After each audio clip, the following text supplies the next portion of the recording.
Yo, what is up, guys? It's me, Eve, again here, as always, playing Tokyo Ghoul Break the Chains. And today, as the new character came out, Jason on the Carnival, we can finally do a review of this guy. If you haven't seen the summons that I did for the Jason, you can go and watch it on the channel. But before that, be sure to like, subscribe, leave a comment. We're very close to 400 subscribers, as well as don't forget to join the Discord. The link is in the description. I always announce the streams as well as the videos in there, and as well as you can obviously see the leaks, as well as talk to other people who play different gachas as well as Tokyo Ghoul in there. But today we're going to talk about Jason. Is he the new meta or is he not?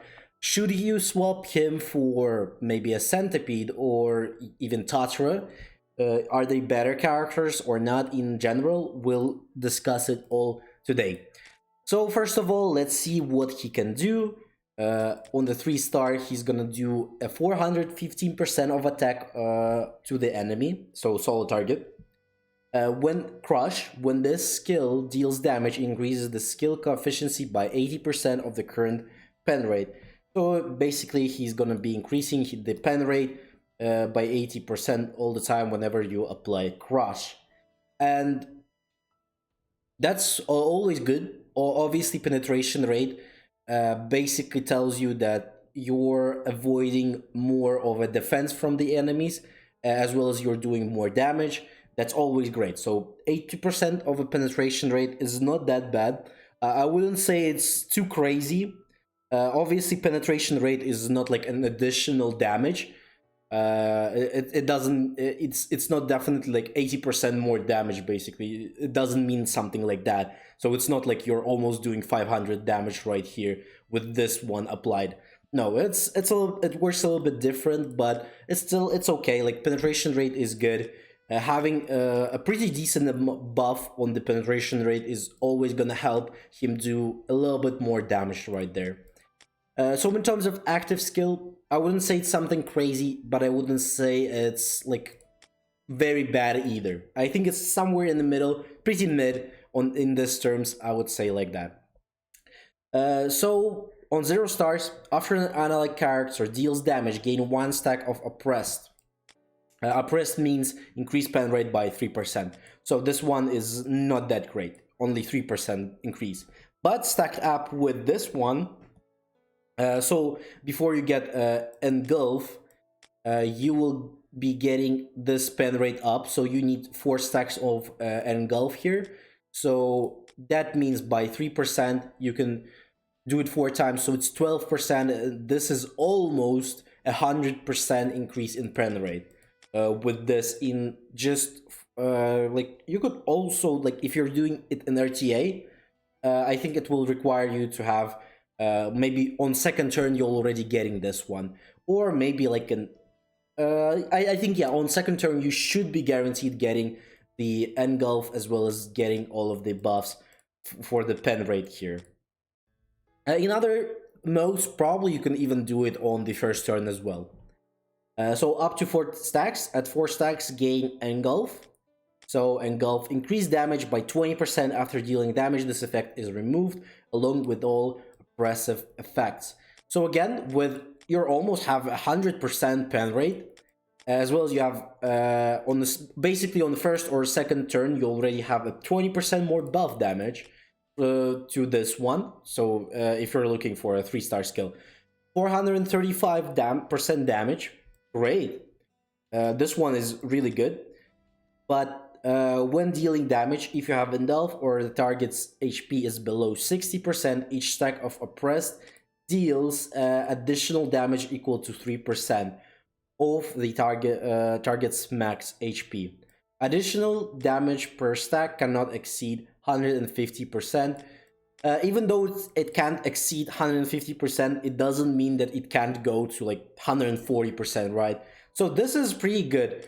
Again, he requires you to actually attack not by himself. You can like, whenever I play Aogiri, how I do it, obviously use Centipede or a support, And then you will, after that, you only attack with Ayato because Centipede also debuffs the enemies, applies his stuff, and then you do the attacks. I think the same goes for Jason here. He kind of, in that sense, he's kind of like that. You want to deal maybe one time do the damage with him, or maybe start doing some attack with someone else until you get the engulf, and then you can do the huge attack by himself. So this is not bad. I think this is still great. Maybe not too crazy again. This is, but it feels okay. Definitely better than mid for sure.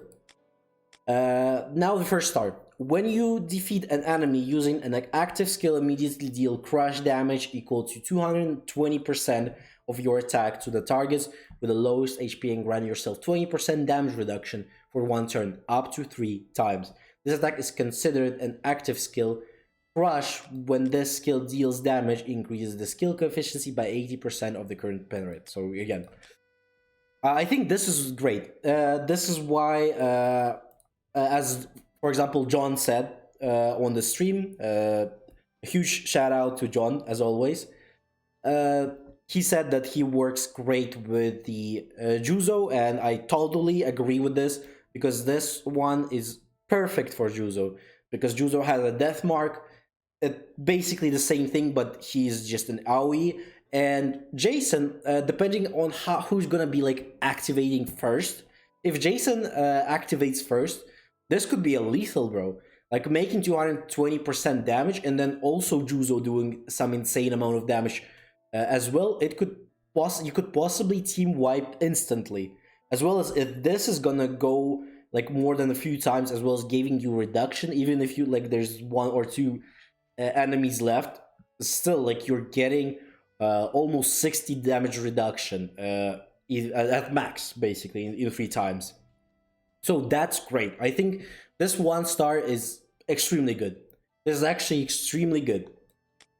Now next one, 2 stars. Apply weak, grants one oppressed by yourself, increase pen rate by 3 points. This one is kind of, I wouldn't say this is a good or like anything crazy there.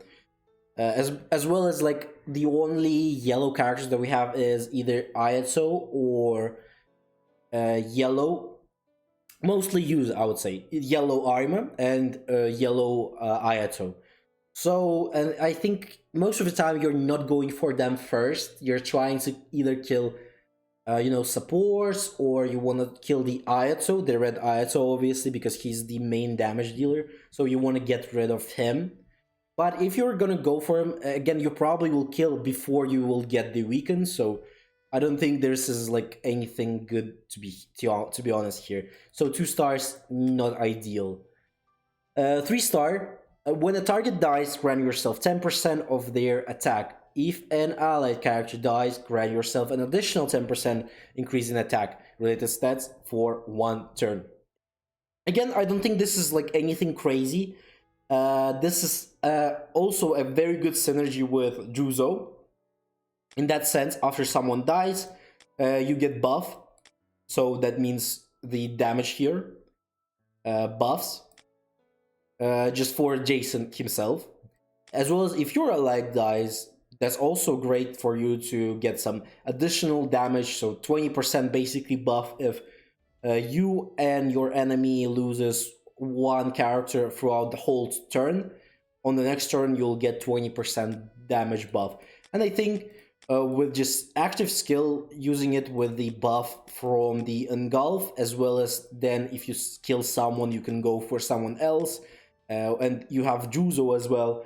With that one, you can easily like team wipe and a full-on team with just this one. But again, we'll need to see how this one will evolve, and I think it's gonna be really hard to tell if Juzo with Jason will be a great combo, because again, Juzo is very scuffed because of how how popular Red Ayato is, because obviously Red Ayato is red, and whenever you face him in RTA, especially if someone using Sen with Ayato, usually they have three attacks with Ayato, and that means your Juzo will be sleeping he's either gonna be dead or he's gonna be sleeping. Most of the time, he's probably gonna be dead because Juzo has a very weak stats depend on like HP and defense. He's definitely not a defensive type character. He's more of a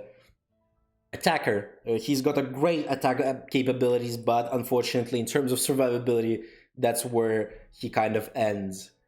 4 stars, gained power burst, increased damage dealt by 12% for 1 turn. Also great. 12 damage percent, all really good. So now let's look at the current, basically I think this is one of the most popular versions of Aogiri, how you would see it in RTA, on other modes. I think mostly people use Sen right now. Obviously, someone could use Ito here. Also works great. But this is most popular variation of this team, as well as people obviously switch Centipede for Tatara, or even switch Sen for like a support for the Centipede as well, just for more CP. So let's now talk if Jason is better than Centipede or even Tatara.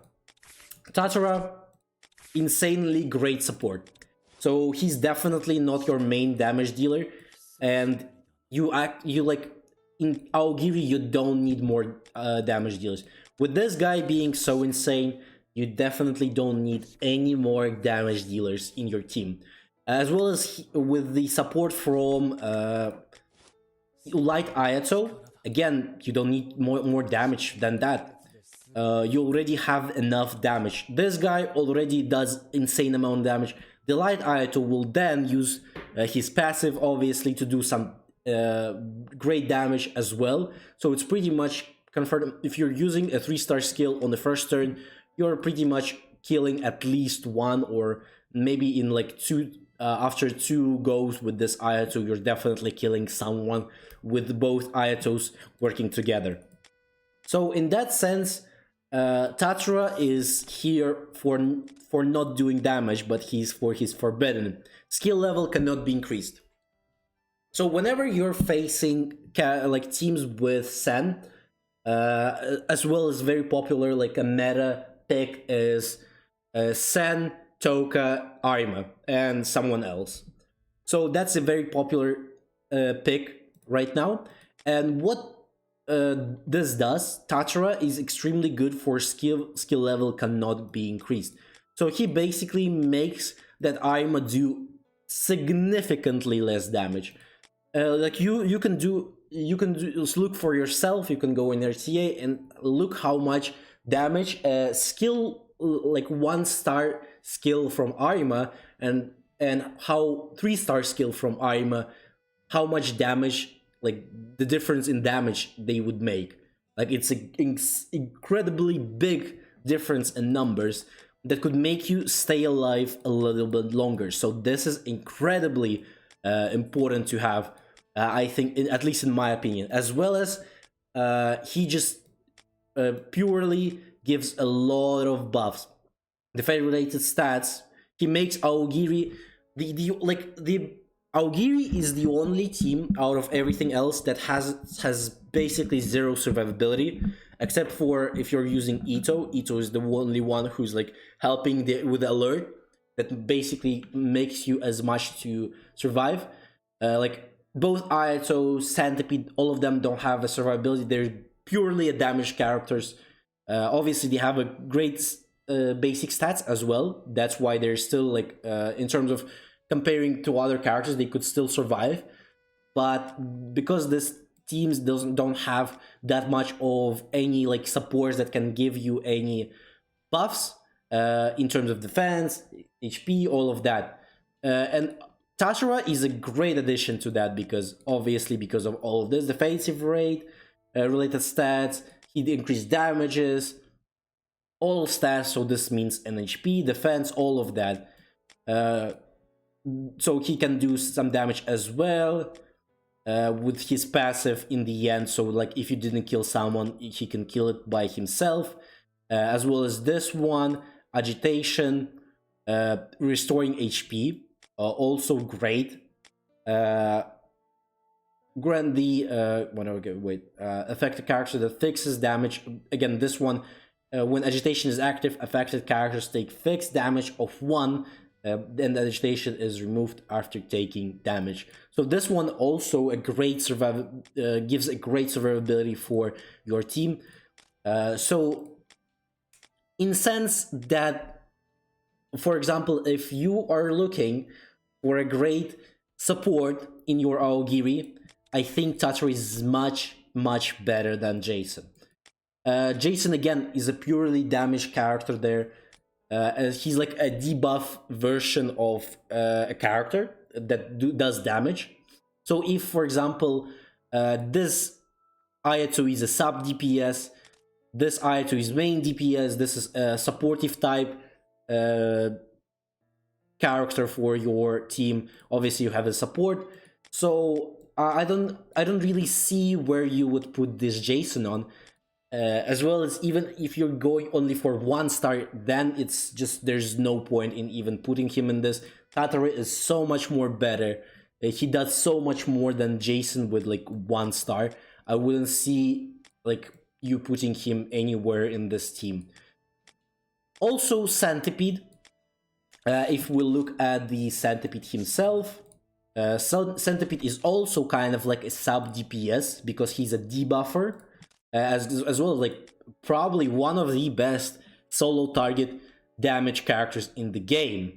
I think only close to him is probably like Amon, with like a very high investments on Amon can perform incredible, as well as this, for example, Red Arma, because of his passive, could be very close to Centipede. But I still think Centipede is probably one of the best ones, just purely because he debuffs, and if he does the continuous damage, he's just so much stronger than those two. But again, like because of these debuffs are incredibly insane. Like his defensive related stats decrease all the time with the stacks. Then you apply crazy damage taking increase by 20%. Removal costs your 30% max HP, damage taking won't exceed 4%. This doesn't matter, but like he debuffs incredibly. Also applies a collapse, your basic stats increase up to 20% when an enemy character is applied. It's crazy, your damage will increase by 15% over 2, and your skill level will increase. All of this is insane. Like this is much better than Jason. Again, but Jason is great on very high investments. So if you're talking about like only 3 stars, I wouldn't say this is good. I think only on 3 stars, I would still believe Centipede is much better choice. Like actually, with 3 stars, I believe 3-star Centipede. I'm taking any time of the week, I'm taking 3-star Centipede over 3-star Jason. This is my opinion. In terms of like on paper, Centipede obviously and Tatara both look better, as well as it's much easier to level up Tatara than obviously investing in Jason. And for most part, most of people already have Centipede on 1 star, so it's much easier for you to get to 3 stars on Centipede than Jason if you're even went for Jason yet.